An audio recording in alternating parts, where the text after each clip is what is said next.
English बोलना और समझना चाहते हैं उनके लिए आज की वीडियो बहुत ही इम्पॉर्टेंट होने वाली है।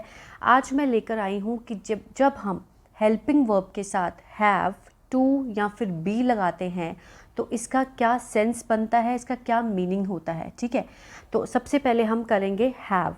लाइक जैसे कुड के साथ अगर हम हैव लगाते हैं तो मीन्स सकता था, वुड हैव चुका होता, शुड हैव चाहिए था, मस्ट हैव मीन्स ज़रूर पास होना चाहिए। इसको एक एक करके हम डिस्कस करेंगे आगे। ठीक है, तो चलिए स्टार्ट करते हैं आज की वीडियो। फर्स्ट वन है could have. Could have means सकता था। ठीक है, पास्ट के लिए यूज़ किया जाता है। इसका स्ट्रक्चर देखते हैं। सबसे पहले आएगा सब्जेक्ट, उसके बाद कुड हैव प्लस वर्ब की थर्ड फॉर्म। जी हाँ, हैव के साथ हमेशा हम क्या लगाते हैं, वर्ब की थर्ड फॉर्म और ऑब्जेक्ट। तुम वहाँ जा सकते थे, कैसे बनाएंगे, you could have gone there. ठीक है, you could have gone there मतलब तुम जा सकते थे लेकिन काम कर सकते थे लेकिन हुआ नहीं है, कर सकते थे, पॉसिबिलिटी थी। ठीक है ना, you could have gone there. Next है would have. Would have means चुका होता, कि ये काम मैं कर चुका होता। Subject would have plus verb की थर्ड फॉर्म और ऑब्जेक्ट। वह वहाँ जा चुके होते, वह या तुम वहाँ जा चुके होते। ठीक है, यहाँ मुझे डालना था तुम। You would have gone there, you would have gone there, तुम वहाँ जा चुके होते। ठीक है, इस तरह से बनाएंगे तो वहाँ हम लगाएंगे वुड हैव। नेक्स्ट है should have. Should have means चाहिए था। Subject should have plus verb की थर्ड फॉर्म। तुम्हें जाना चाहिए था, you should have gone, you should have gone. ठीक है, जैसे कोई किसी को कहीं जाना था लेकिन वो नहीं गया और हम बोल सकते हैं कि तुम्हें जाना चाहिए था, तो हम कैसे बोलेंगे, यू शुड हैव गॉन, तुम्हें जाना चाहिए था। इसी तरह से आप सेंटेंस और भी बनाकर देखिए तो बहुत अच्छे से प्रैक्टिस हो सकती है। नेक्स्ट है मस्ट हैव मीन्स ज़रूर पास होना चाहिए। सब्जेक्ट मस्ट हैव और ऑब्जेक्ट, इसमें वर्ब नहीं है। ठीक है, तुम्हारे पास एक घर होना चाहिए, you must have a house.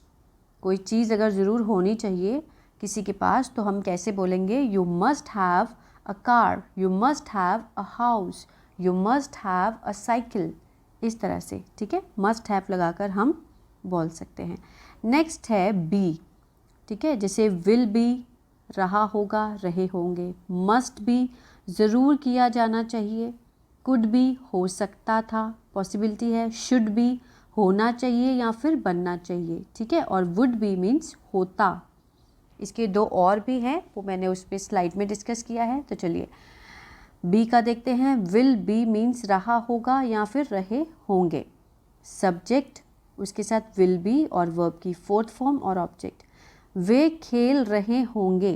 ठीक है, दे, वे के लिए हमने क्या लगाया, दे, उसके बाद विल बी फर्स्ट फॉर्म, ये फर्स्ट फॉर्म नहीं है, वर्ब की fourth form means ING form.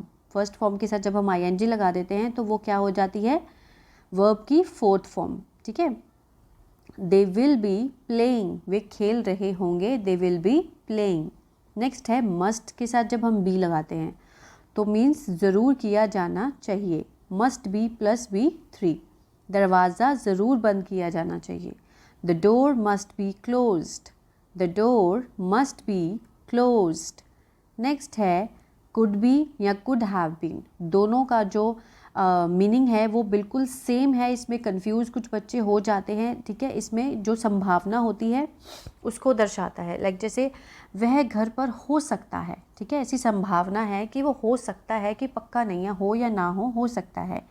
He could be at home, एक तो हम इस तरह से बनाएंगे। सेकेंड है he could have been at home. तो दोनों ही अपनी तरफ से बिल्कुल ठीक सेंटेंस है, बच्चों को कंफ्यूज नहीं होना है। हम बीन लगाकर भी बना सकते हैं और कुड के साथ बी लगाकर भी बना सकते हैं, सेंस बिल्कुल सेम बैठेगा। वह घर पर हो सकता था, he could be at home, या फिर he could have been at home. Clear है। नेक्स्ट है शुड बी, मीन्स होना चाहिए या फिर बनना चाहिए, दोनों से बनाकर देखेंगे। खाना स्वादिष्ट होना चाहिए, food should be tasty, food should be tasty. तुम्हें डॉक्टर बनना चाहिए, तुम्हें डॉक्टर बनना चाहिए, you should be a doctor. ठीक है, ये दोनों मीनिंग से हम बना सकते हैं, होना चाहिए और बनना चाहिए। You should be a doctor या फिर you should be a lawyer. Next है वुड बी। वुड बी का यूज़ हम करेंगे अगर हम बिना वर्ब के साथ कर रहे हैं, तो मीन्स इसका मीनिंग होता है होता। वुड बी मीन्स होता, कि मैं ये होता, मैं वो होता, मैं डॉक्टर होता, I would be a doctor. अगर मैंने पढ़ाई की होती तो मैं डॉक्टर होता, अगर मैं वहाँ चला गया होता तो मैं ये होता। ठीक है, इसमें वर्ब का यूज़ नहीं हुआ है, तो means I would be a doctor. अब हम वुड बी का यूज़ करेंगे वर्ब की फोर्थ फॉर्म के साथ। ठीक है, लाइक आईएनजी फॉर्म के साथ। किसी काम को कर रहा होता।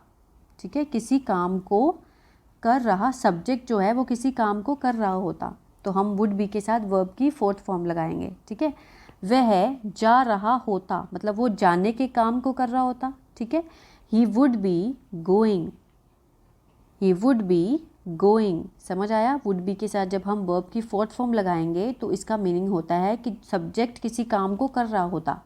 क्लियर है? इसमें बिना वर्ब के हैं, मैं ये होता, मैं वो होता, इसमें वर्ब नहीं लगाना है। मैं लॉयर होता, मैं इस टाइम मालिक होता। ठीक है, मैं अमीर होता, I would be a rich. इस तरह से इसका अगर हम वर्ब की फॉर्म लगाएंगे तो वह जा रहा होता, मतलब जो सब्जेक्ट है वो किसी काम को कर रहा होता। अगर हम वुड बी के साथ वर्ब की थर्ड फॉर्म लगाएंगे तो हम इसका कैसे बनाएंगे? पैसिव में, किसी काम को किया जाता। ठीक है, सब्जेक्ट के द्वारा, मतलब उसमें सब्जेक्ट नहीं दिखाया गया, किसी के द्वारा किसी काम को किया जाता।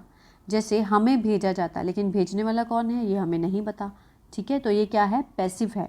We would be sent, we would be sent, verb की थर्ड फॉर्म लगाकर हमें भेजा जाता, we would be sent. Clear है? आई होप आपको समझ आया होगा। नेक्स्ट है टू के साथ, लाइक जैसे हैव टू, ना है ना पढ़ता है, हैज़ टू ना है ना पढ़ता है, हैड टू ना था ना पढ़ता था, विल हैव टू ना होगा ना पढ़ेगा। ठीक है, जैसे हैव टू, ना है, नी है, ने है, वाक्य के अंत में अगर इसका सेंस आए, ना पढ़ता है, इस तरह से। जैसे मुझे जाना है, आई हैव टू गो, मुझे जाना पड़ता है, उसका भी सेम बनाएंगे, आई हैव टू गो। ठीक है, तो दोनों सेंस में ये ठीक है, आई हैव टू गो। इसका रूल है I we you they plural के साथ हम क्या लगाएंगे? हैव टू का यूज़ करेंगे। नेक्स्ट है हैज़ टू, इसका भी सारा सेम मीनिंग है, बस फ़र्क इतना है कि ही शी इट और सिंगुलर के साथ हम हैज़ टू का यूज़ करेंगे। ठीक है, जैसे उसे जाना है, ही हैज़ टू गो, उसे जाना पड़ता है, he has to go. Clear है? तो ही शी इट और सिंगुलर के साथ हम हैज़ टू का यूज़ करेंगे। ठीक है, और सेंस यही बैठेगा, ना है, नी है, ने है, ना पड़ता है, इस तरह से। नेक्स्ट है had to. Had to past के लिए यूज़ किया है, ना था, ने थे, नी थी, ना पड़ता था, इस तरह से। जैसे उसे जाना था, तो पीछे क्या आ रहा है? ना था। ठीक है, ही हैड टू गो, उसे जाना पड़ता था, again he had to go. ठीक है, दोनों ही सेंस में हम इस सेंटेंस को बना सकते हैं, लेकिन इसमें क्या है? I we you they plural और ही शी इट सिंगुलर के साथ हम हैड टू का यूज़ कर सकते हैं। ठीक है, इसमें हम सबके साथ हैड टू लगा सकते हैं। नेक्स्ट है विल हैव टू, मीन्स ना होगा या ना पड़ेगा। लाइक जैसे उसे जाना पड़ेगा। ठीक है, he will have to go, he will have to go, और उसे जाना होगा, he will have to go. दोनों ही तरीके से ये बिल्कुल ठीक है। ठीक है, और इसमें भी क्या है? I we you they plural, he she it और सिंगुलर के साथ हम विल हैव टू का ही यूज़ करेंगे। क्लियर है? इसमें हमें क्या है? सोचना नहीं पड़ेगा कि इसके साथ क्या लगाना है, तो हर सब्जेक्ट के साथ हम इसका यूज़ कर सकते हैं। ठीक है, आई होप ये वीडियो आपको समझ आया होगा। अगर नहीं भी आया तो मुझे कमेंट बॉक्स में ज़रूर पूछिएगा। ठीक है, बताइएगा। तो स्टे ब्लेस्ड ऑलवेज, लाइक और शेयर ज़रूर कीजिएगा।